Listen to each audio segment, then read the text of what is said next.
I liked you better with glasses. Too bad. I like me better without them. Hey, pretty fans! Welcome to another episode of the Better with Glasses podcast. I'm your host, Vicky Bazzalia, and with me, as always, is Casey. Hey.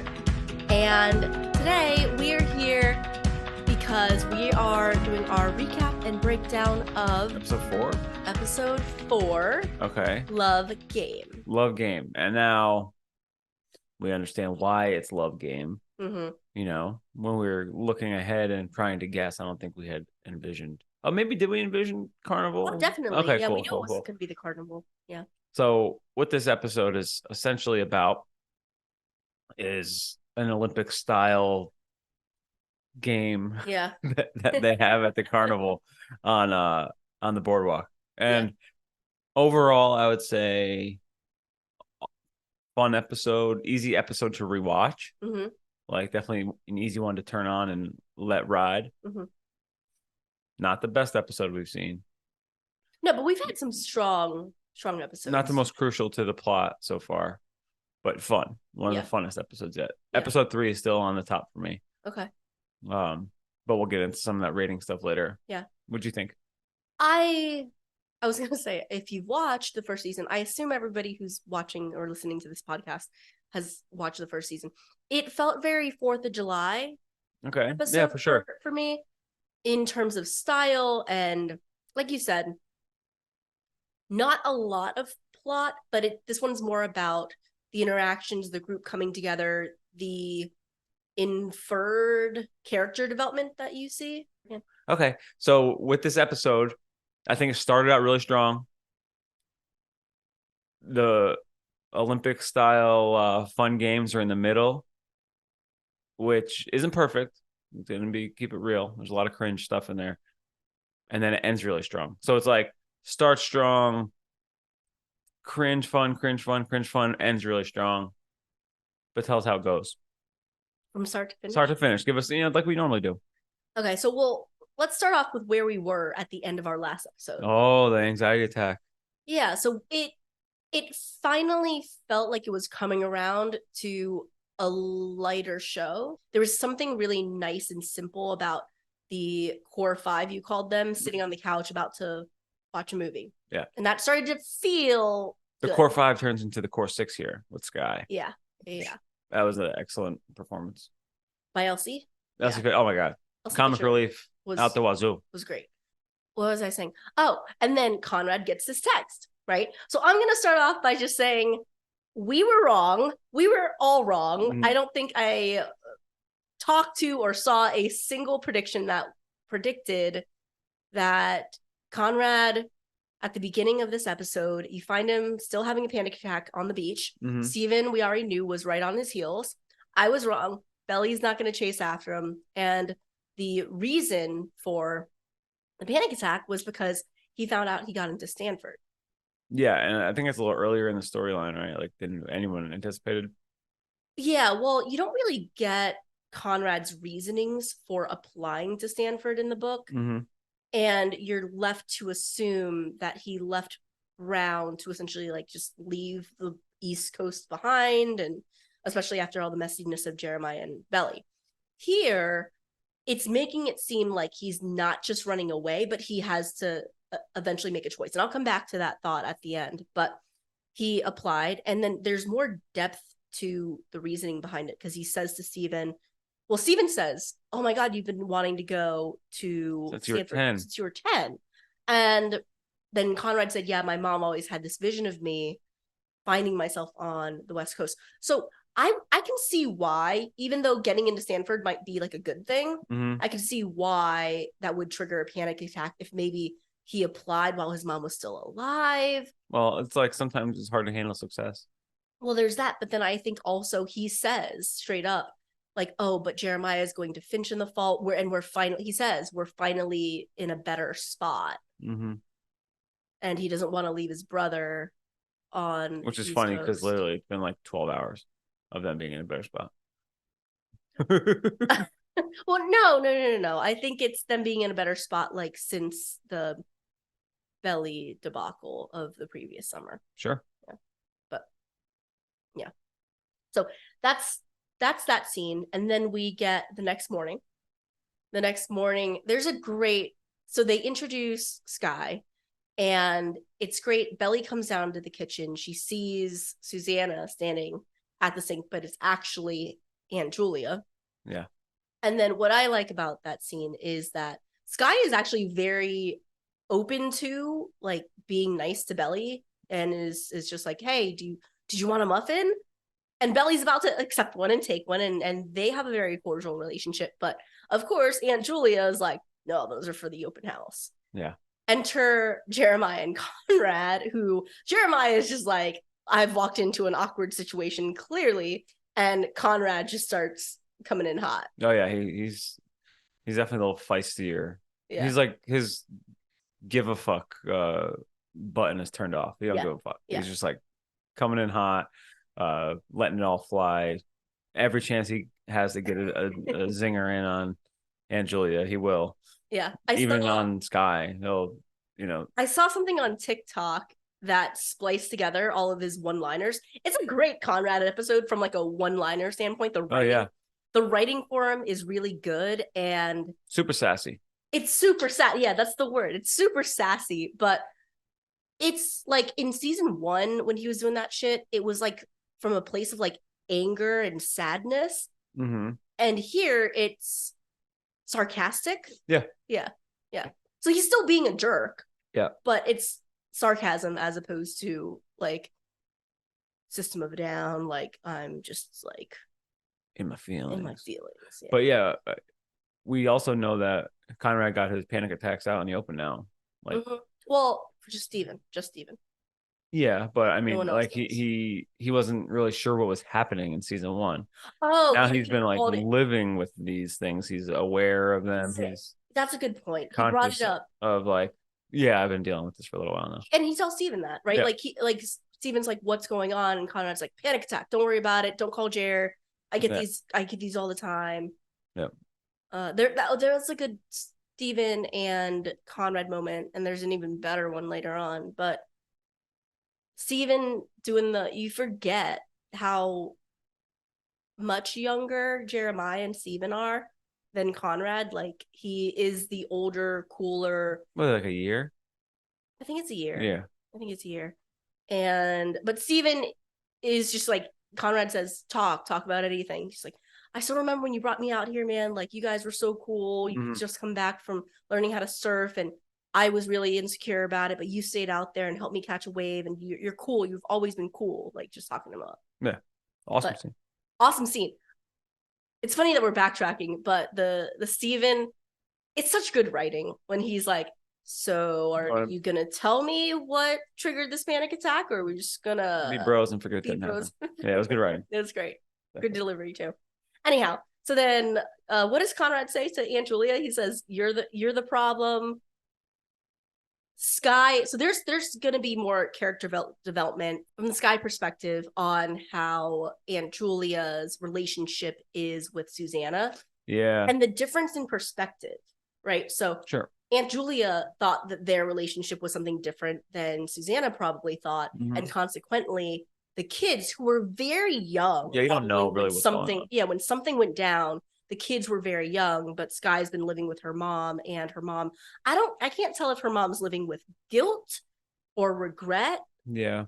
Or just anger towards Susanna, but there's something there. For sure. And but Sky says it twice. So Sky says, yeah, your mom hasn't always been a saint. Well, no, that's gonna come up. But in that kitchen scene, Sky says, what was it? It's hard on her too.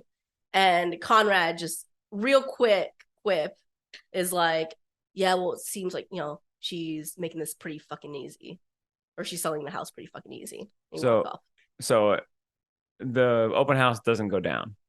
They figure out a way. Yep. The AC goes out, right? Yeah. The open house is supposed to happen today, but the AC goes out. Yeah. And then the real estate lady comes to the front door, and some more good Conrad lines in there. Yeah. Oh, you got a unexpected day off. And Belly is trying to make it happen too. She's doing what she can to be like, nope, we canceled it. We're not doing open house today. Well, it's funny in the book she doesn't know what's going on. Mhm. The real estate agent comes to the door and she watches Conrad interact with her. Yeah. And it doesn't happen until after Sandy leaves that Conrad fills her in. Sandy Donati. Sandy and Natty. But here, Belly is the one who's kind of like taking it to another level. Like, oh yeah, no, we're not gonna need We're not you. having it today. Yeah. And then there's the who are you? Conrad from off screen.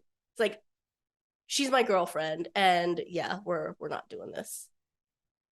So it was all very fun, good. It was great scenes. And I then know you don't. I know you don't love it when we service a lot from the book, but as a book fan, let me just say, there was so much hype built up around the fact that we all knew we were going to get Junior Mint. okay, So it was such a nice surprise to get that little book moment too. was that the naughty moment? The naughty moment. Okay. She's my girlfriend, and then you see Belly like kind of lose her train of thought for a moment. Lots of build up to this Junior Mint moment. Let me tell you. Yeah. Um, Then you get Belly, Jared, and Conrad standing in the foyer, and that's where Belly starts to have like her game plan, like the wheels are turning, and she says, maybe if we can get them Sky on their team, we'll be able to like create a wedge. no, great plan. Yeah. And then back in the kitchen, Conrad's just like, I don't fucking know, and walks off. back in the kitchen, what's her aunt Julia has to call the AC guy because the AC is not working now. So she goes to the thing, rifling through the stuff. Her and Conrad have some more back and forth. on second watch. Yeah. You notice it. That Steven, I didn't notice it the first time, but Steven's like, oh, weird. How did the AC go out? What? Yeah, weird. Yeah. And you see Taylor notices. Yeah, you see Taylor give a look. And then you kind of see Jeremiah and Belly smirk a little bit. I don't know if they were in the know, but they're just kind of like happy that it happened. And Conrad is still aloof. Like whatever they did or whatever they planned, they just kind of left him out of it. Because he wants to stay. Like he doesn't trust Aunt Julia as far as, we can throw her. But a little foreshadow, maybe he was right. Yeah, that's right. So they decide to go to the boardwalk and they invite Sky. Yes. So now we've turned our core 5 into a core 6 for this episode. Going down to the boardwalk, really fun. Get to the boardwalk. We get to the boardwalk and it's hot. Conrad's still being a little bit of a drag, but Belly's just trying to Belly's just trying to move some things forward and keep everyone entertained. Yep, Taylor too. Taylor's like, let's get some ice cream. Nature's air conditioning. That's such a great line. It's just something Taylor would say. She does it all the time. What's with Taylor and ice cream? She's like, oh, I'm so hot. Let me jump in the pool. Let's go get some ice cream. Like total summer girl. She's the best. Yeah. She does have some scenes that I think are regrettable in this episode, but we'll continue. To them. Anyhow, so there's a great walk and talk shot after that where it's a really long shot. Oh, the ice cream shot. Yeah, when they're walking with their ice creams. They're all walking with their ice creams. Let me be the stick in the mud here. Oh. So are they ice creams or are they Italian ices?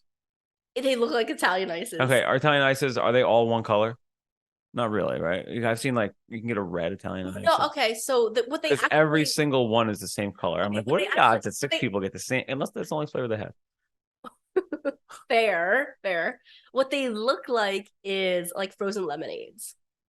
If it's frozen lemonade, then It looks like they all. I got no dog in the fight. Then I can't.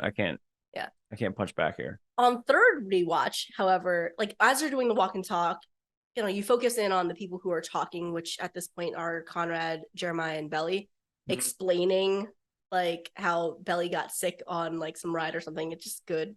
But yeah, it's all one shot. Yeah. No cutting on the walk, which is nice. But if you watch in the background, Taylor and Steven are flirting the entire time. He's pushing her and she's pushing back, and he's trying to get a scoop of her ice cream or whatever's in her cup. It's good. So yeah. So then they're just kind of talking about the past. They get to the scene that we've already seen. Oh shit. we missed the Steven on the phone with Laurel in his pajamas. Oh my gosh. Taylor. Oh yeah. Speaking of Taylor and Shit. Steven. Yeah. So we get to see this hilarious scene where Steven is wearing his kid pajamas from when he was like 4. And It's like space. it's like, yeah, it's like typical, like it's you imagine him jumping out of his race car bed with his space pajamas on, and they're like, too short. And There's 2 good parts to that, or there's 3 good parts to that. Yeah. Number 1 is Aunt Julia is just coming off of how many kids are in this house? People are here. She's coming off of like an interaction with Conrad again. How many people are in this house? Yeah. Then we see Steven, and that's like a comedic, just like visual. Yeah. I'm like, what is he wearing? Yeah. So literally, Casey, when we're watching it the first time, goes, "What is he wearing?" And then a beat after that, Taylor's like, "What on earth are you wearing?" And we're like, "Yes, Taylor." Yeah. And keep in mind, Aunt Julia doesn't know him from a hole in the wall. No. So which is funny. It's like, who the fuck is in this house? Like I heard like these kids are driving me insane. And there's more of them. Call your dad. Like, you shouldn't be here. Yeah. And then there's a noise. And Conrad like plays back what she said earlier. Like, sounds like an Aunt Julia problem. Yes, we did miss that. Yeah. All right, back to the ice cream scene. We're on the pier now. We got the Power 6 walking around. Well, now we're standing there. So then we see the scene that we've already gotten a glimpse of. Yes. I like the scene even better with the lead up to it. I like the scene better with the lead up. I like the scene better with the kicker at the end, where Sky is like, it's hilarious. It's like, we can go do these games, but I don't do high fives. I'm not gonna yell in the air and say yippee. I'm not gonna do this. And I'm just you like, might see the corners of my mouth turn up, but that's all you're getting. It was good. I feel like that scene needed a little bit of life to it. And Sky provided it. So that's the first time that you see the actual character of Sky in her bag. Yeah, come out of their shell a little bit. And what I mean by that is you have to come from the perspective of what they, i.e. Jenny, is going for here. It's supposed to be somebody that's uncomfortable in not just their own skin, but in their own skin. This new group, because this group has so much history. So like everything ties out. Like Steven, Taylor, and Belly clearly have a history. And then Belly, Steven, Conrad, and Jeremiah have this history. And they're in their like nostalgia. They're like trying to have fun at the boardwalk. It's summer. Yeah. Like last season, the Deb girls were a whole different style. And it was Belly who was out like fish out of water. Sure. Outside of comfort zone. Conrad's like, all Debs are sheep. All of that happened. Yeah. This time, Sky, who already says that they're an introvert, who already says that they didn't really, it feels a little state fair. They're not really the woohoo, go team, like whatever the opposite of that like is. Bitcoin. Yes. And they play it so well, but in addition to just playing off of the core group, they're also jabbing back at Conrad. Yeah. And I think Chris Briney is phenomenal in going back and forth with Elsie. Yeah. And I think it's great. Like what's said? It's you know what else my mom used to love? The beach house. And then very quick on their mom's not a saint. Mom's never a saint, or was my mom's not evil, and your mom's not a saint. So I think the point you're trying to make is all this, like the backlash that is Elsie, is silly, and it's probably a small part of the fan base being loud, right? Sure. It's not warranted, and a lot of people are like missing the Minnie Mills character, which like we all miss the Minnie Mills character, we all miss Shayla, but it's what Jenny wrote, and if you watch it and it's good, you can't argue with that, and it is funny. And take an objective. It's just the reason it bugs me is it's just mean. It's well, mean. Of course. I mean, it's just mean, and it's so unnecessary. Yeah, there's been some other like moments that you've shown me of like the greater TSITP pockets of the TSITP fan base being mean to certain people, and it's a bummer. But objectively, we watched it, and I think Elsie did a great job. And I actually do think that the character of Sky moves the plot along in a big way and is going to create purpose and reason. I am actually more interested in learning about Susanna's relationship, learning that she wasn't just this, like, she always put on this, like, happy, like, I'm the hostess with the mostest. Yeah. Like, I am actually very interested to see what those flashbacks look like, because we know we're going to get some. Kira Cedric already said it, so did Rachel Blanchard.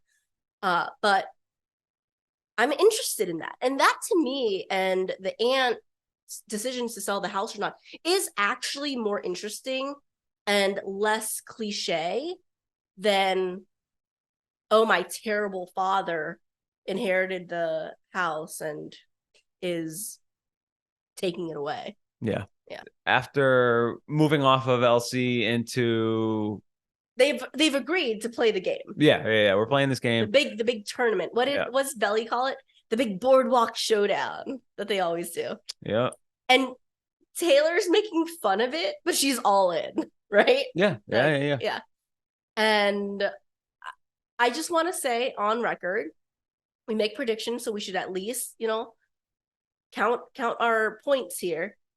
When we first saw that scene, that clip, I asked you how you thought the guys in Belly like broke up teams. Mm-hmm. And I was like, oh, is it just like they just play rounds or something? And I think you said they'd probably do it like tournament style or something like that. So what I wasn't expecting was how fun it is. Like the idea that there's like Belly explains it. She's like, okay, it's 5 rounds. The winner of each round gets to choose the next event. And clearly they have their like go-to events, and they know who amongst at least the 4 of them are the best of that thing. So I can't wait to get into it. Because there's so much good stuff. And there's also some really crummy stuff. And it's even with the crummy stuff, it's okay to watch. You can just pick up your phone for a minute during some of the scenes. Gosh. But it's a fun watch. He gets this way with sports movies too. It's Listen. like the football in this movie was just not realistic. Well, I mean, we already got some of that in season 1 with their football playing. Well, the football... easy with the velocity, Tom Brady. Okay. Well, you did like Conrad's throw. I can spin it a little bit. Yeah, we'll talk about what you think of his jumper. Anyhow, his jumper's fine. That's not the issue. Okay, it's not really any of the sports stuff. It's the in between the games. Okay. So here we go. We start off with laser tag. Laser tag is shot. Let's talk about the shot in the arcade. It's like a hangover shot. So if you remember in the Hangover when they're walking through the casino, I think that's what they're taking from, or they Hangover probably stole that from someone and da. But that's what it reminded me of. Great shot. And it's the entire cast. the whole crew. It's great. Everyone. What's the song? It's Edamame. It's the perfect song for that. No idea. It's Edamame. That's a BB. No. $sign. Gotcha. And you guys can feel free to like wreck me in the comments on that. I have no idea. I don't know what you're talking about. I don't know how that's pronounced. Do you mean Baby No Money? Yes. Okay, that guy.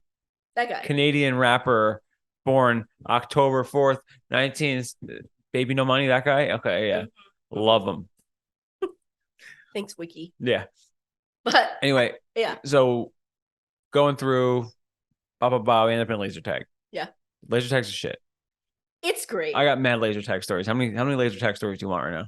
None. I'm gonna give you one. Okay. I went to laser tag with my friends one time, and laser tag used to be in every mall. It was the shit. Mall, like shopping mall. Oh, okay, yeah. It used to be in every shopping mall. Fair. And we had left like Best Buy or FYE, whatever store it was, and my friend had gotten the new Sum 41 CD. This is like in the year 2001 or something.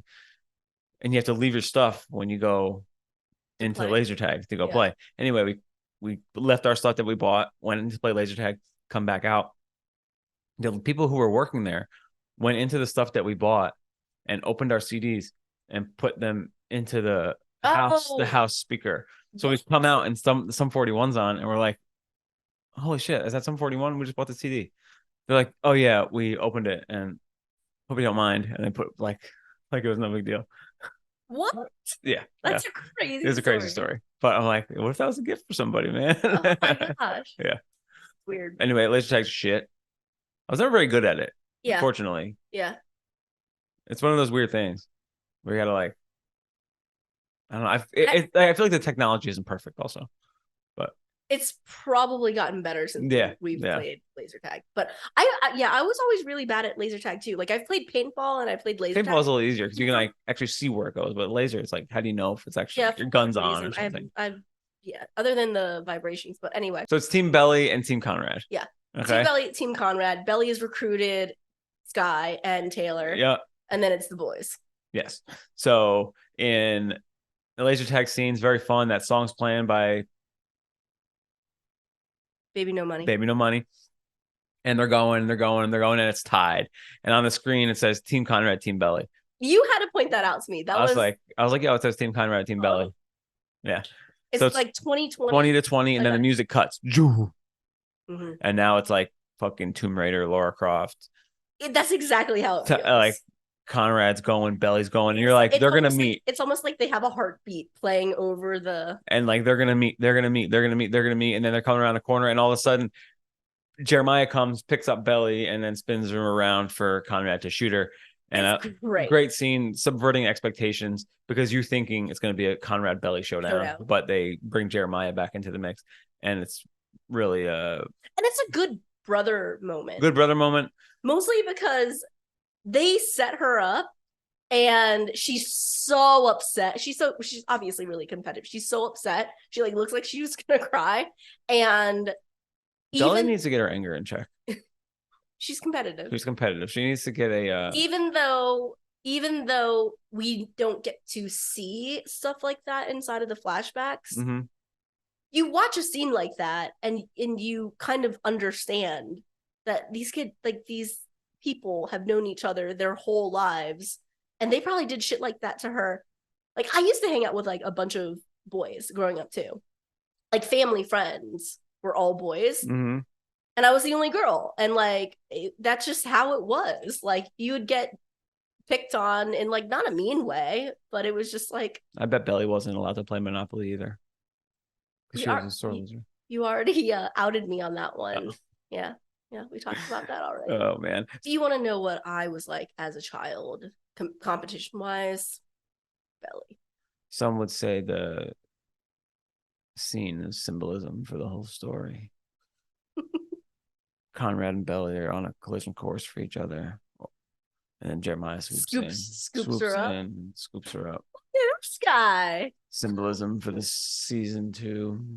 Look at him. All right. So then they're walking out, and Belly's just trying to hype herself up. She's like, "All right, we'll get him next time." And Conrad, again, she's like, "What? No, next we're playing capture the flag, girl." So no, Steven's got that all day. And then there's a Steven and Belly scene. Yeah. And then there's a Elsie and the Fisher boys scene. Yeah. Which Elsie moves the plot along because they're talking about a scene with Susanna and Julia at Christmas, and it's like things weren't great. Got it. Yeah, but that's where we said it already. But that's where you start to see that from the kid's perspective, what really went down when you were a kid versus what you remember. Sure. Is all fragmented. Yeah. Yeah. So then we get to the rock wall finally, and this is the second challenge. And let's keep a score check here. Team Conrad up 1-0 right now. Okay, so they're on the rock wall, and it's Steven representing Team Conrad, Taylor representing Team Belly. Yeah. Unfair that Steven is going head to head with. Well, they describe it, she's like, "Oh, she's a little spider monkey." I know, but Steven's like a foot taller than she is. So it's like he's gonna have an innate advantage in this rock climbing competition. It's because you're capturing the flag. Yes. Yeah. So anyway, and then what happens? We get a Cam Cameron pops up. I'm like, oh damn, player. The way that he enters though is so Cam Cameron. Yeah. Like he's just like frantically running. He's like, no, you can't do that. Like, oh hey, yeah. Oh well, technically you shouldn't horseplay around the rock wall. That's but funny. Thank God you guys are here because I'm so bored. Cam comes in throwing 100 always. Yeah. He's a great actor. Yeah. Well, David Icona. You see, there's something going on with Cam. I don't know what it is, and I don't know if it will even be important enough to be revealed, but he's a little sad. When he sees Belly, she's like, oh, I thought you were interning on like a blah, blah. He said it fell through. He's clearly like having a shitty summer. That loops back around when they're having another moment, but there's something going on with Cam. I didn't see that at all, but I'm interested to see if that Like he is very, as much as the kids can use this distraction from life, it's like he is a barnacle, not in a bad way, but he's like a barnacle to their day because he also is just like, he doesn't want to be working at the arcade. He had something fall through. Yeah. And he wants to like be a part of it as much as they want to just like. He's no longer working at the arcade probably because he just dipped on his shift. But all day. Just like he's just, yeah. So then. Yep. The boys win again. So now we're 2-0. And Cam, all excited, is like, oh my God, what's next? And Bentley looks at Conrad and is like, I don't know. They get to choose. And this is when Conrad's like, all right, Belly, I think it's time to. Good Conrad. Like, very gregarious, very funny, not just everything so boo, humdrum. Got a lot of charisma. Well, I was saying, we've seen him actually have romantic charisma. And we've seen him have like angsty, brooding charisma. This is like fun guy. He's the leader of the pack. He's the leader of the pack, and Steven said it earlier. And he's the guy who's like good at all the games and is, you know, doing all this really cute back and forth and banter, and they obviously have a knack for that. So anyhow, then we get to my favorite part of the episode, which is the shoot your shot. Yeah, shoot your shot. I was hoping for hoop shoot, but shoot your shot is fun too. Because what? Hoop shoot is like a timed thing where you're going. Okay, got it. This is just like five shots. Head to head. Yeah, okay. Can I make a comment? It had to be shoot your shot, not hoop shoot, because they have to splice in all of the cute Belly and Conrad back and forth dialogue. Like getting into each other's head before like the next shot. All the beats back and forth, like that conversation back and forth is what drives the scene. So Team Conrad is currently up 2-0 heading into hoop shoot. Mostly good. Conrad makes one, Belly makes one, Conrad makes one, Belly makes one, going back and forth, back and forth. There's one part where it looked like Belly's shot was going in and they cut and they showed it up close. It was like a far shot where she shoots it and it looks like it's going in, but they cut it. And it's like a close-up shot of it going in.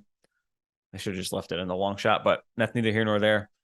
And then on the fifth shot for Conrad, he misses it. Yes. Pressure's on Belly. Yeah. Yeah. And I'll just note this. Yep. Jeremiah can't help himself. Oh, like, yeah. He's actually cheering for Belly the entire time. I know. If I was Conrad, I'd be like, bro, well, what are you doing back here, guy? Steven does. Steven's like, wrong team, Jer. Jeez. But Jeremiah, okay, but that's the Jeremiah thing, right? He's not as competitive, right, as Conrad, and he's not as competitive as Belly. So he's just like goo goo gaga over Belly, and he's like, oh, she got a shot. I hope she wins. Secretly, although he does cheer. So continue. Okay, so then pressure's on Belly, and Belly's like, I got this. It's like, you don't got enough. And she makes it. She makes it. Team Belly's on the board now. I'm keeping track on my sheet here. Okay. So outside of the back and forth competition thing, what do you like about, because it's my favorite scene. So like, what do you like about the scene? So anytime you get a Conrad and a Belly scene, it's going to be a good scene because they're terrific actors. They have a great chemistry. We got that. Yeah. What I dislike is after the scene, I think this part with Taylor and throwing up the basketball and the whole volleyball thing, that's all pretty cringe. Let me know if you guys are with me on that. I think it's a little cringy. And I love Taylor. Taylor's my girl. Yeah. Obviously. I don't think the whole, oh, I'm going to set you up to spike a basketball is cringy. I think the dialogue, they usually just give Rain Spencer better shit to work with than that. Like it's like a weird, like It's felt a inspirational. little forced. It was like I don't want to harp on it, but Yeah, it's weirdly delivered. It's weirdly acted. It's like she's also shoehorning in this volleyball thing constantly. yeah, the volleyball is such a main plot point. Like everyone else is like, Steven is like, yo, let's go to the next thing. We just lost. Jeremiah is like pining out over Belly. Belly is all happy Like, that she just won, and Conrad's like trying to, get her a prize. get her to pick a prize. Yeah. Yeah. So, okay, well, real quick, Some of the volleyball stuff is the actual volley. Well, we can talk about not it the here. actual the volleyball stuff from season 1 is great, but like it's a big plot point in season 2 is her captaincy and thing, and I'm just like, Well, okay, so I started to say this to you after our second watch, and you said save it for the podcast. okay. Okay. I don't love the volleyball storyline. I do like it as a metaphor. Okay. The metaphor being it's outside of the Fisher boys, because we have to believe that Belly cares more about other things other than Conrad and Jeremiah, because if not, she's just shallow. Yeah, sure. And it's made pretty evident that something she deeply cares about and has a lot of pride in and always has Has been affected by Susanna's death. And it led to some bad performances. which we haven't seen yet. That's why it's like vague. Talking about going from being the captain to not making the team. I'm like, well, they already said what she had some sort of meltdown. I don't know. The coach doesn't really like her right now. She probably bitched everyone out. But I'm saying it's been brought up vaguely in every episode so far almost. Agreed. But I think there's gonna be a big reveal in episode 8 when the coach comes in. No. Okay. So, but this is why I'm saying it's metaphor. Mm-hmm. Because she's back in her feelings again after they, spoiler alert, ultimately lose. And because she lost today, she's like she calls it an existential crisis. And we're all sitting here like, Belly, it's just a boardwalk game. Yeah. Right. But she ties that to something deeper. So when she's in a competitive spirit, whatever she's anchored that win to in her mind is more meaningful to her. So losing the volleyball thing, losing her captaincy, all of that tied to Susanna's death, her breakup with Conrad, like she is taking it all very, very hard. And it's easy for us as outside players or even Taylor to be like, girl, it's not that serious. She feels these emotions pretty deeply. Mm-hmm. And I think the volleyball is a good way to showcase her grief and that she lost something that is really important to her that's not named Conrad Fisher. I think that's very, very important to her not just being a love crazy like girl. I think they're gonna give us a flashback. I think they're gonna give us a reveal. Potentially. But good point, hon. Yeah. But anyway, so okay, so now we're after the awkward set you up and spike it thing. Well, okay, yeah. Then Conrad comes back in. Oh, baby. And so it goes from, just because I'm going to talk about it in musical moments, it's during the shoot your shot, they're playing Katy Perry, and the song is called Never Really Over. Important if you're a Team Conrad fan. Okay. Just saying. And so I'm already on cloud 9 based on the fact that they're playing that song. Oh, we've heard it like 100 times since. I recognized it immediately. Like clearly, guys, you can tell edamame didn't know from a fucking hole in the wall. Right. but the Katy Perry song, I'm like, yes, great song choice. Because I knew what they were doing in setting that scene up. That fades out, and then what fades in? Sweet Nothing from Midnight's Taylor Swift. So you pan up to Don't you love on Amazon Prime how you can just like X-ray? X-ray and see what song is on? Yeah. Shout out Amazon Prime, my peoples. There you go. So what was it? Oh, so Conrad looks over at Belly and says, "Hey, it was a good win. I think you get to pick a prize." What? Pans up, beat drop on Sweet Nothing. You see Junior Mint, and Conrad says, "Man, they haven't changed these prizes in years. Oh boy. You can get Junior Mint a friend." And he's being really nice about it. And she has a flashback to the first Junior Mint. Whoa. You've been waiting for this, baby. I've been waiting for this, as has everyone. And you hear the voiceover, which is direct quote from the book, where she says, First time I broke my heart. The first time I ever had my heart broken, I was 13 years old. And oh, Junior Mint. There he is. Okay. It's a bittersweet scene from the book. Because it's all of like her hopes and aspirations. So I was actually more emotional listening to Lola Tung narrate it in the book than I was watching it play out. They should have kept it a narration, in my opinion. I thought so too. Yeah. Instead of having, I guess what we mean is instead of having it acted out with dialogue, if they just kept the narration going and just had Chris Briney and Lola silently playing the scene out, we would have gotten, I was going to say the same effect. I think it would have been a better effect. Sure. Not to move ahead, but later on when they do a Jeremiah Belly flashback, they do all narration. They do all narration. Which is where we kind of got that idea from. And we're like, wow, that was pretty effective. Yeah. So you want to talk about the actual prize winning? Yeah. Okay, because I do too. The actual prize winning? When the yellow shirts girl. Oh, okay. Yes. So Casey has an issue with the Junior Mint scene.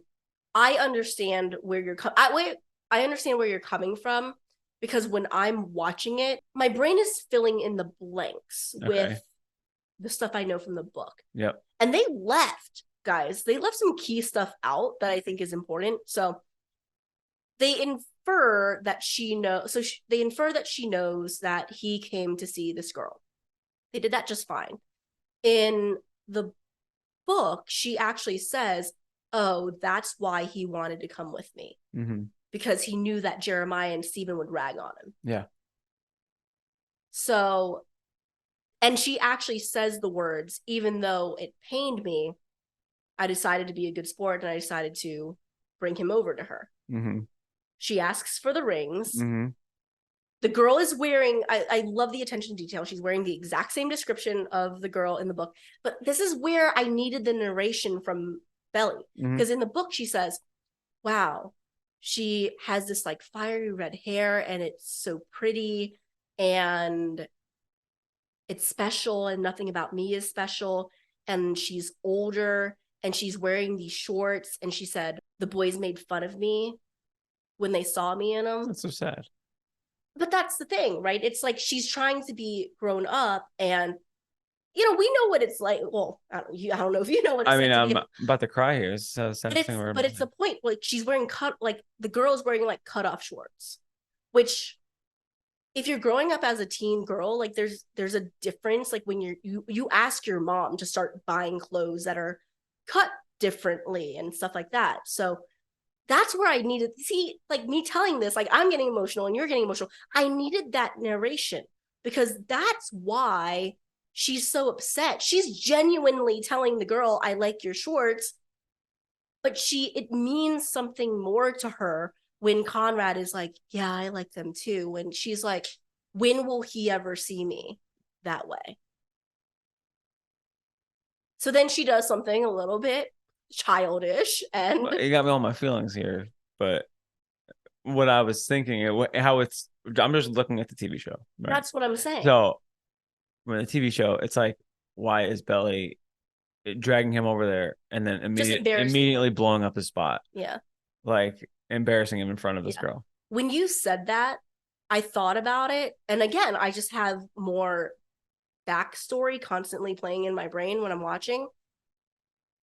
And they let it play that way. They could have kept the narration going and filled out the scene a little bit more. So when we watched it a second time, I tried to watch it from your point of view, and yeah, it looks like the same scene as when she sees Nicole for the first time, and she's like, I thought you hated the Red Sox. Like, it looks petty. Yes. This is my thoughts exactly. I thought of that scene exactly. Yeah. And even like, I thought it was weird that when she goes off, they show her getting the lemonade, but they don't actually show her crying. Yeah, no. And it doesn't seem like a heartbreak, that bad of a heartbreak. Right. So I think the narration would have helped. And you painted a great picture. So I think the narration would have helped. I think her crying, right? And I think her wiping away some kind of tear as he's walking up and he notices it, plays it out much differently. But when it ends, this part they did do very well. Actually, no, because I had to fill in those blanks too. So the part they left out is that she wanted it all summer. She wanted Junior Mint all summer, and they left that piece of the narration out. I didn't know that. Yeah, they left out the part where she says, so I thought she really wanted this giraffe. Yeah, Casey. So I was like, oh, she finally got the giraffe that she wanted. No. And she's like, no, that's like a thing. I'm like, what are you talking about? I don't know if they're trying to change the book. I can't imagine they're trying to change the book. But yeah, she says, I've been eyeing this really cute polar bear. He has a scarf and he has a thing, and I've been looking at it all summer every time we come into the boardwalk. And she knows Conrad knows that. Mm-hmm. So when he comes up and he says that this girl said it was the best. And instead of saying what he probably did, because Conrad is a sweet guy, he could have just said, hey, are you okay? Hey, you never came back. I won this for you. I chose this prize for you. Mm-hmm. He doesn't. He says, and you said that this is the best one at the fair. Trying to play it off, I guess. He doesn't have feelings for her, but he's just, he's like, she said this is the best one. And Belly, because she's trying to put up this like front, says, I wanted the giraffe, but this is okay too. Cut to current times. Conrad wants her to pick a second Junior Mint for obvious reasons. Mm-hmm. He's just testing, right? He's kind of like dipping a toe in, like, are we good? Are we not good? Junior Mint. He's gonna do it. He's gonna fucking do it again with the Coco thing. So like he's starting to like test the waters a little bit on this thing. And because she's really trying to not be affected by it, like she's really, really, really trying to be protective of her own heart and not only make rational decisions based on Conrad. And she says, I'll take the giraffe.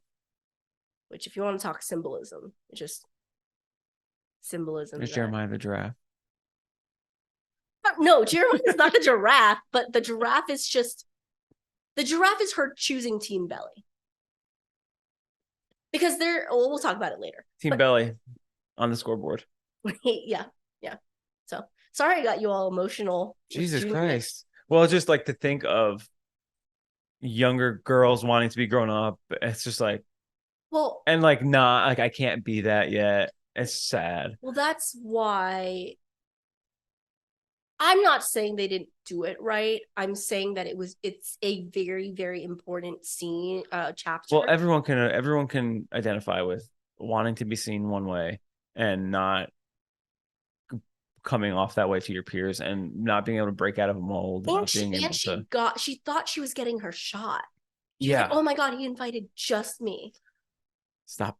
You're hurting me. You're hurting my heart here. Yeah. So anyway, there could have been more to it, is what I'm saying. Like Christmas in Cousins, it was like they took that, which we all loved, and elevated it so much. And then we had all these expectations about the Junior Mint thing. Yeah, I'm not disappointed at all in it or what we saw.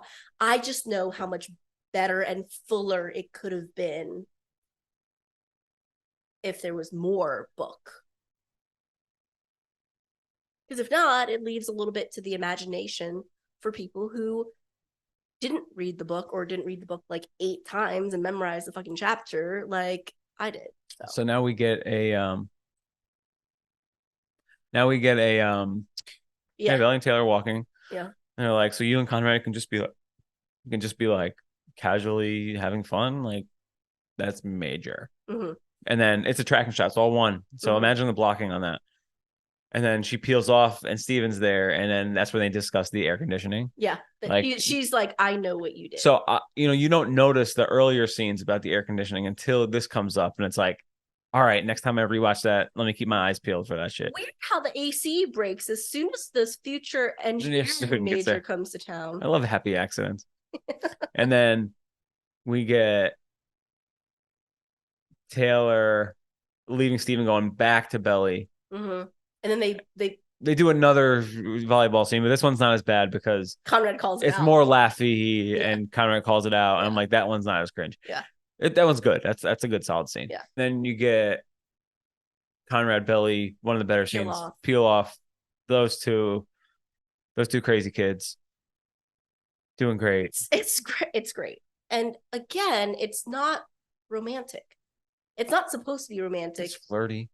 But it's flirty and it ends. You watch it differently when it ends with her saying, "This is why I used to love him." Used to. Well, that's why you can see why I love him. I used to love him. Yeah. It's like a correction. It's a correction. And then Conrad floats by, and then it pans to Jeremiah. Mm-hmm. And then I'm gonna say it. You're supposed to get. You have a great Conrad Belly scene, then you have right after that a Jeremiah Belly scene, and they're supposed to be on par with each other, right? It's supposed to be like, here's Conrad and Belly, and then let's show the opposite of that almost, which is, well, not opposite, but like let's show one pair together, and now let's give Jeremiah his shot. Yeah. So I personally, I think just the scenes with Conrad is a lot better than the scene with Jeremiah. It could be the writing, whatever, but it was just like Belly's telling them, because first of all, they're talking about Conrad. Mm-hmm. They're like, I know what makes both you guys happy. Competition makes Conrad happy. And then what makes Jer happy? I'm like, we're not learning a lot. It's like, it's surface level stuff. And so I just think that if they're meant to be on par scenes, you can't watch those and not think that the Conrad Belly scene is a little bit better. Yeah, it's not explicit yet, but it's like Conrad's not fully going for it. He's kind of like I said, checking the temperature. Living in the moment. He's living in the moment. He's sort of, in some instances, checking the temperature of the room. And she's working so hard to not fall into that trap. And she's doing a good job of it until she says, like, shit, like, this is why I used to love him, or why I probably do love him. And then she's missing all of Jeremiah's advancements. Because when he says to her, okay, what makes me happy? That is outwardly flirtatious. Mm-hmm. Right? Yeah. Like, that's a big swing from Jeremiah. And she is doing the same thing that she's doing to Conrad, which is she's not reading any of the signals because she's just like, I'm just trying to have fun. And it's been fucking hectic with you guys. We're all finally like able to be in a room together. Yeah. Let's rebuild this surface level friendship stuff. So she answers it very surface level, even though she could, if she was asked in a serious moment, like, what do you know about Jeremiah? She would probably give more depth to it than cheeseburgers and Ariana Grande. And I hated the bruschetta thing. Was a little bit cringe. So now we go to Dance Dance Revolution under a different name though. Yeah. And we get to see Sky do it against Jeremiah. Math for your feet. And I like the Jeremiah, like, my dance moves are legendary. That's Jeremiah in his bag, like, being fun guy. I'm like, okay, we're on here. Okay, but I have a question for you. We knew that they were going to be good, right? Or did you not? What? Did you think Sky was going to like be an embarrassment or be really good? You gotta you got to sell the character. Yeah. So they have to be good at something. Yeah. They have to be good at the thing that's out in front of them. The problem, however, is that it's just another Jeremiah doesn't win scene. Well, Jeremiah isn't good at things scene. It just sucks for his character, right? He can't change a tire. He can't play volleyball. He can't do Dance Dance Revolution. He can't make a bed. I'm like, this guy. Oh, like, give him a shot. We'll give him something. Give him something. I mean, we haven't really. I mean, other than being there for Belly, and we'll get to the part where. But like, even in season 1, he was like cooking. He was showing off these other talents that he had, like on the microphone, singing. Yes. Like working lifeguard. All the other girls want him. Underdogs. We already know without all that other shit that he's underdog to Conrad in Belly's mind, right? Like regardless of what fucking team you're on. In Belly's mind, yeah, Jeremiah's the underdog. But they're doing all this like underdog stuff to his character, and I'm like, I don't know, man. Like Jeremiah's a cool guy. Like he's got something. So Team Belly wins because Sky whoops up Jeremiah. Yep. Math with the feet. Mm-hmm. And now we're at 2-2. And last round. I mean, I don't know what you can tell me when Laurel comes in. Are we there yet? Or do we go to go-karts? No, so we're leaving the arcade now. Yep. And Belly comes outside the door, and Belly sees flashback. The whole, like the board where you can put your face in the hole and take a picture. And she thinks of her mom. She sends the old picture that they took together to her mom. Cut to Laurel at her book selling event. But out of the corner of your eye, you see my man Cleveland Castillo over there. Except that he can tell that she's sad. Yeah, Cleveland's great. I mean, if we were doing like a who made the most out of their one scene. We don't really see character development from him. Like he is his character. He is the wise person who comes in and like an owl. Tells people what they need to hear when they need it the most. He's like an owl. Wise, wisdom. Yeah, I think. Yeah, owls are wise, right? Yeah. But he brings up like Conrad. He's like, hey man, Conrad like hasn't texted me back. How is he doing? He's not doing great. You're not doing great either. You gotta the main point of that scene. I thought the scene was a little bit long, but the point of that scene is don't be so. He's talking about his own depression, which is kind of sad.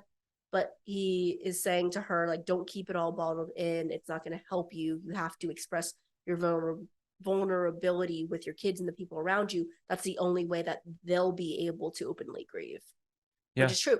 And you see her try, and then she deletes the text to Belly, and I was like, oh. She can't quite go down into the hole. Not yet. All right. Not yet. Candy or go-karts? Go-karts. Cringe scene outside of go-karts. What? What? Oh. Oh. Need for Speed. It's campy. It is campy. It's campy. So Belly's out there giving a motivational speech. It is almost like it's so cheesy. It's kind of like they get made fun of for it, right? Yeah. So it's like so it's kind of like whoever wrote it. It's kind of meta. Yeah, it's kind of like laughing at itself. Yeah. Yeah, definitely meta because the boys just come in. I think Steven's like, give all the motivational speeches you want. Yeah. But like, we're going to win this thing. Okay. So it's 2-2 going into the go-karts. So if the fact that Conrad beats Belly means nothing. No. It's the people at the end. It's that Jeremiah and Steven also beat Sky. Okay. So it's not two different races going on then. No. Oh, okay. Oh. The first team to get their cars across the finish line. Poor Team Belly, man. By a nose. Yeah. By a nose. Yeah. All right. But okay, so let's talk about that scene. You like the music from that scene. Yes? Oh yeah. Cake. So they're racing and it reminds me of you said when in the first episode when Belly is just driving for like 45 seconds and just crying to Olivia Rodrigo. Yeah. And I mean, that's all the direction is, right? There's no words. Mhm. So one thing, I read an article, I think it was the LA Times one, where they said that for certain scenes, they got cleared for the music ahead of time. Like Jenny or whoever, the showrunners, already knew which song they were going to pick, and they got cleared to play those songs out loud during the scenes so that the actors could get into the emotional space. That makes sense. So when Belly was actually doing that drive and cry, we'll call it, she was actually listening to that on loop. And my driver's license last week. Where I'm going with it is, I mean, go-karts are hard to shoot, right? Like, because you're shooting it long, you're shooting it close up. Those tracks are like windy. Yeah, you're shooting it like probably some camera. This is windy tracks I'm driving. Don't you think it's probably shot with a rig on the front of the actual go-kart? Yeah. So I don't know that a lot of that dialogue was planned. It was probably like a feeling. Oh yeah, Belly's is great. It's all it's probably ad lib. It's all ad libbed. It's like, okay, here's what you need to nail. Here are a couple lines that you need to my say. Fucking dust, bro. It's so good, but I like those Belly. moments because even the actors said that was their most fun stuff to play because they just get to go out and drive go-karts. Yeah, we're in the wrong line of work. Yeah. But yeah, constantly like Conrad is on Belly's heels and he's like yelling shit at her. And yeah, the eat my fucking dust, bro, is great. And so they lose, and now they have to go eat candy. Well, no. They have to go buy the other team candy. And then we get another volleyball conversation. We've kind of talked about that already. We've talked about what I think the purpose of it is. So it's like, leave it for me, but I if I look at it from the angle of here's something that this girl cares about that she lost. She's having is she really having an existential crisis, or is she? I think her existential crisis is just kind of helpless and like, can someone lost? Yeah, someone help me here. It's just like it's like she just keeps getting like deeper and deeper into the hole, and even when it's something very superficial. Like the showdown, she just wants a win. Like Belly just wants a win. All of these external things do help get us through days and all that stuff. Yeah. But at the end of the day, you gotta, like Conrad will say that later. Lean on the stuff. Yeah. You gotta be okay with nothing. And that way the external things don't fill in all these patches. Yeah.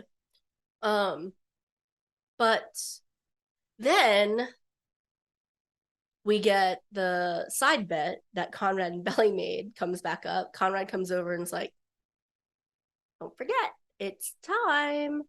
And then you do get a cute Jeremiah and Belly scene. I hate heights, but I did that ride at Dorney Park or Hershey Park or Dorney, one of the two, in like 2002 again, maybe. But okay, so we got that after Tower of Terror. Well, they hold hands on Tower of Terror. We have to talk about the Tower of Terror. Oh, okay. Okay, so the song is Guns N' Roses. Oh God, Sweet Child of Mine. I thought maybe you can give me some interpretation of what they're going for there, but I think that song is so overused that it's like using, getting jiggy with it or something. It's like such a overused song that they do the best job picking music. Yeah. With like obscure songs and like new pop hits to go back into like. Let us know if there's a reason that's deeper. I think it's more about the flashback than the scene itself. So, okay. So it's a cute scene at the end of the arcade when Jeremiah comes over to Belly and says like, hey, you don't have to do this alone. Again, Jeremiah telling her what she needs to hear. It's not about the fucking ride. She can go on the ride. She just had an external or existential crisis. And like I told you, girl just needs a win. And Jared's here for her. Yeah, somebody coming over to her and saying, you don't have to do it alone. It's like, you don't have to do any of this alone. Yeah. I'm here for you. I'll go with you. And that lays some groundwork, right, guys? So then they're going and getting buckled in. They're going up. He can tell that she's afraid. He tells her it's okay to be afraid. Similar to like, hey, it's okay to be sad. right? Like nobody else in her life is telling her it's okay to be sad or afraid. They're going up, and you hear the voiceover of Jeremiah is always there for me. And then she flashes back. So I am actually very happy that we get a Jeremiah flashback. No, because they got to do apples to apples here. They do. They do. And it's a book thing too. And it's a book thing. And it's even the same, like almost the same period of time. Like she's 13, I think she's like 10 or 11 in the other one. But I said this, I don't think I've ever said this to you, but that is my favorite Jeremiah and Belly flashback. From like all the Belly and Jeremiah flashbacks in the book, like that one has always been my favorite. Like I've read that chapter probably like a couple of times. Nice. More than just reading the book. Just because it's really well done and it's sweet. It's and then really then they're going up on the ride. Yeah. Hold hand. Yeah. So it is a little bit of a Jeremiah rising scene, which we'll talk about in a minute. Yeah. Yeah. The other thing is that they come down and Taylor is like, interesting. All she says is interesting. Yeah. But okay, from Taylor's perspective, she just heard Belly say, oh yeah, no, we're just friends now. We can just be friends. And Taylor's like, if that is actually true, that's major. That means you're letting go, you're moving on. So Taylor in that mindset just looks at Jeremiah and Belly, who just came off of like this cute moment. It's like interesting. Yeah. Then I guess Conrad didn't notice. I guess Conrad didn't notice. I don't know. And then you get them walking back to the car.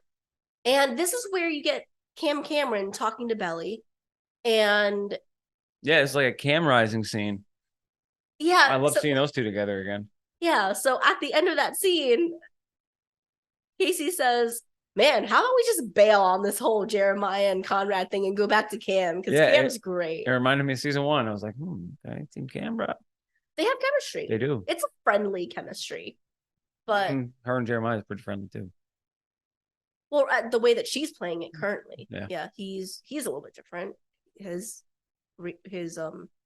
interactions with her are not friendly. Oh, and how about they hold hands in that flashback? We don't really. Oh, very yes. subtle. Oh, yeah. When they're playing cards. That ain't in the book, is it?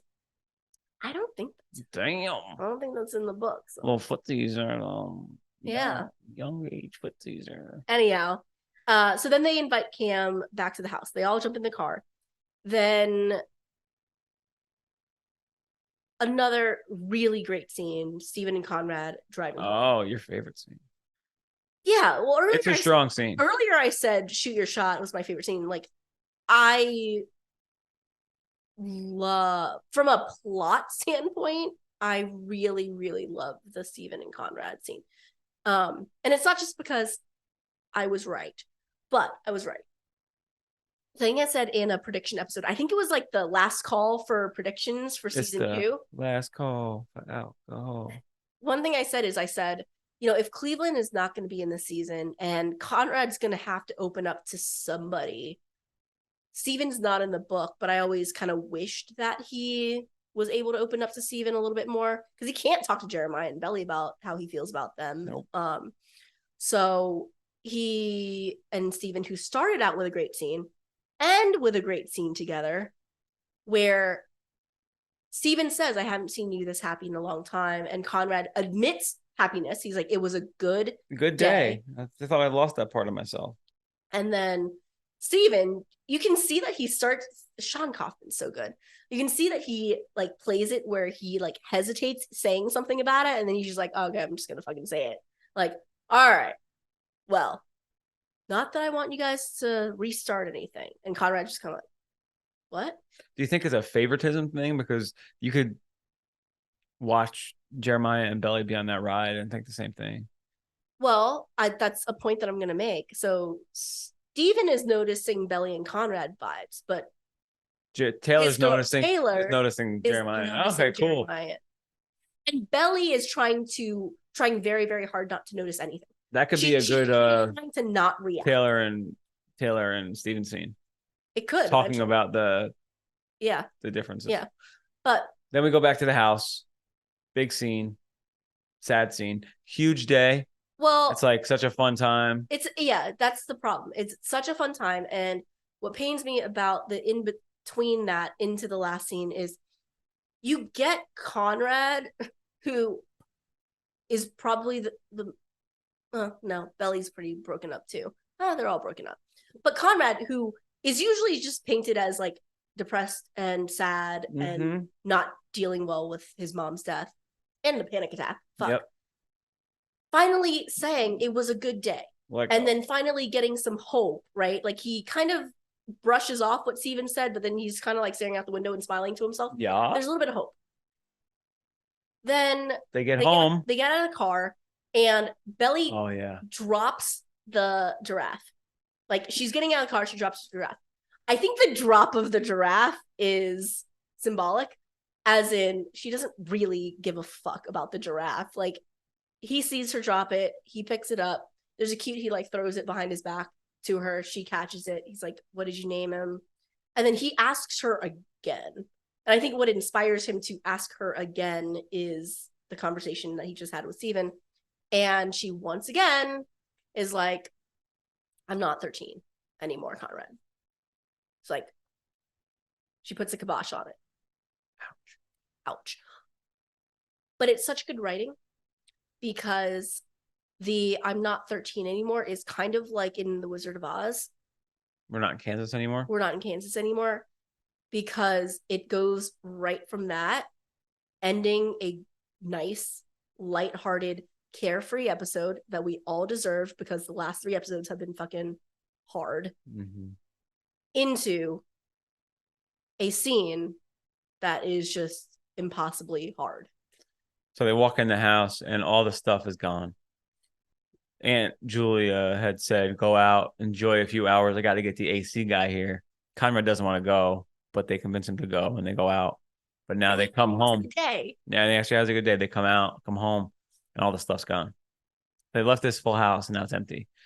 And I don't know where the shit has gone because like it's not hers, it ain't Aunt Julia's. It's like the knickknacks and shit. Yeah, move it all into storage. But pretty traumatic for Conrad. It's traumatic for all of them. Yeah, I mean, imagine like it sucks being right sometimes. You know what I mean? But not just that. Like earlier, he was explaining in his room, like she was just commenting on his room and all the stuff in his room. And he said, like, my mom has touched every part of this house. Like she picked every curtain, she planted every flower. This home is hers. And she fucking gutted it while they were gone. They got some big beef, maybe.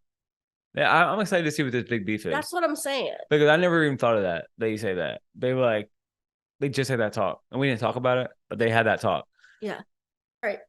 So then we have, all right, if you watched the bonus content after, okay, you see Chris Briney, Lola Tung, and Jenny Han finishing out their dirt bombs that they made from. Jenny calls it a Jeremiah Rising episode. And I didn't really think it was until you kind of painted that picture for me earlier. With the, like, you did a great job of saying how you don't have to do this alone. I'll be there for you. Blah, blah, blah, blah, blah. It's a Jeremiah Rising episode as much as it's a Conrad Rising episode. Like, I was thinking, no, like, that's wrong. You may be trying to show that, but it wasn't conveyed. But it depends on what. I think it's Jeremiah catching up a little bit. It all hinges on. I mean, we've said this multiple times. I'm just gonna say it again. There's no bad pick here for Belly. Jeremiah is a great guy. You remember my take after the first watch? No. It's a Cam Rising episode. Yeah. There's no bad pick here. Well, no, fuck that too. There's no bad pick here. She could pick Cam. Great guy. She could pick Jeremiah. Fantastic guy. She could pick Conrad. Also great. What about Corky Wheeler? So far, great. Everything that we've seen about him, other than the fact that he's not interested in her, he's interested in Marcy. But it's not about the guys. It's about what Belly wants and needs in that moment. And what Belly deeply wants is for Conrad to stop fucking around with her I think that she wants somebody who will just be there for her. True that. And I think that if that is what she wants, then yes, Jeremiah is like planting his flag and he's starting to come into himself and establish himself as a real love interest. Okay. What's your favorite musical moment? Cake. Is yours Cake? The go-kart And song? riding. And riding. Dun, dun, dun, dun, dun, dun. Is that the one? All right. Yes. Cake's my pick. How about you? I like the Taylor Swift Sweet Nothing. Okay. That's the one. I think it's the one that you technically could have chosen any song for, but the piano of it, like the soft fade into it when you see it pan up to Junior Mint, I think it's really good. Who won the episode? It's Sky's first good episode. Well, it's Sky's first real episode. Yeah. And there's the trash talking, which is funny. It's meant to be funny. It's meant to be funny. It's meant to be funny. There's a lot of good lines. Yeah. That Sky got. Okay. I mean, it could be Sky. It could be Jeremiah. It could be Jeremiah. It's not Conrad. We've given it to Jeremiah. Well, I'm giving it to Sky. It's a great Chris Briney episode. Yeah, but he but I don't lost. know if it's No, he loses the episode. he loses. He the character loses. Yeah. Yeah. I'm giving it to Sky. I'm giving it to Steven. Steven's there for his boy on the beach. Steven's noticing vibes and making him feel better. How come not Taylor? Taylor's noticing vibes. Because my vibes are biased. Okay. No, but Steven's there for his boy. I like that. I'm going Sky. Steven in his Steven owning his jammies.